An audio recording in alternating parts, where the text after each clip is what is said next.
Mesdames, Messieurs, bonjour. Bienvenue à la revue de presse, le tour d'horizon des grands titres de la presse africaine. En Afrique du Sud, le ministre des Finances Tito Mboweni a 3 mois pour présenter un plan crédible visant à stabiliser la dette publique en commençant par trouver des économies d'environ 150 milliards de rentes et s'attaquer aux risques posés par les entreprises d'État, en particulier Escom, si l'on veut éviter que l'Afrique du Sud n'ait le statut d'entreprise pourrie après le budget de février 2020, titre Business Day.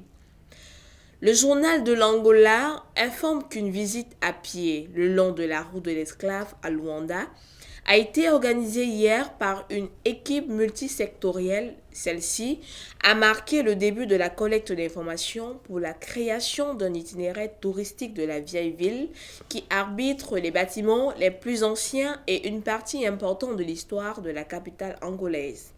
Pour l'acte, le ministère du Tourisme a réuni des gestionnaires d'hôtels, des architectes, des historiens et des juristes affectés à différentes institutions avec l'intention expresse de les impliquer dans le travail de collecte des informations et des contributions nécessaires.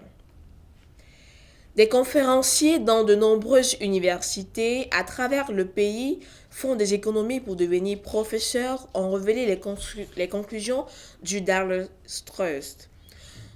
Nos correspondants rapportent que la situation est répandue dans de nombreuses universités fédérales, étatiques et privées alors que les enseignants luttent pour obtenir une promotion. Des accapareurs de terres, des bandits, des ravisseurs et d'autres personnes non autorisées ont pris le contrôle des colonies agricoles, des réserves forestières, des fermes laitières et d'autres entreprises agricoles publiques dans le pays, ont révélé les enquêtes de Punch. Le tabloïd Thursday, un ancien gouverneur de l'État Imo, le sénateur Rocha Okorocha, a exprimé samedi à Kano sa crainte que le All Progressive Congress, au pouvoir, ne perde son emprise actuelle en 2023 si rien n'était fait d'urgence pour repositionner son leadership. Le barreau du Zimbabwe a revisé à la hausse les frais juridiques de ses membres, ce qui permettra au public de payer jusqu'à 5 250 $ par heure pour des services juridiques et au moins 18 000 $ pour demander le divorce, informe Chronicle. Dans une déclaration, le barreau du Zimbabwe a déclaré que les praticiens du droit ont l'obligation professionnelle et légale de facturer des honoraires pour un travail juridique qui sont justes et raisonnables dans toutes les circonstances. Le conseil municipal de Harare a tenu 2 ateliers à Kadoma Ranch Motel au cours des 3 dernières semaines, gaspillant des milliers d'argent des contribuables au détriment de la prestation des services.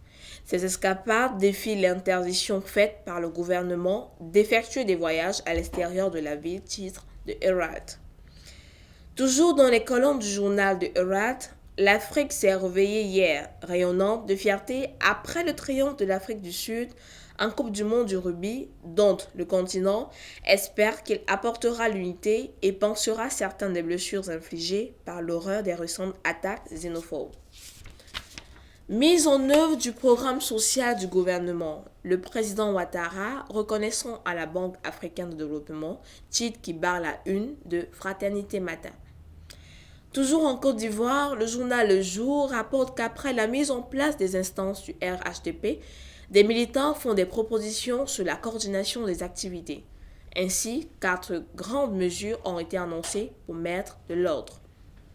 Bédier a tout réactualisé, révèle le nouveau réveil. Nous pouvons ainsi citer bureau politique, comité des sages, conseil de discipline et la nomination des vice-présidents. Au Burkina Faso, c'est l'insécurité dans le Soum. Le député maire Oumarou Diko et 3 autres personnes ont été tuées, révèle le quotidien. Mesdames, Messieurs, c'est ici que s'achève cette revue de presse. Bonne journée et bonne suite de programme sur Fréca TV.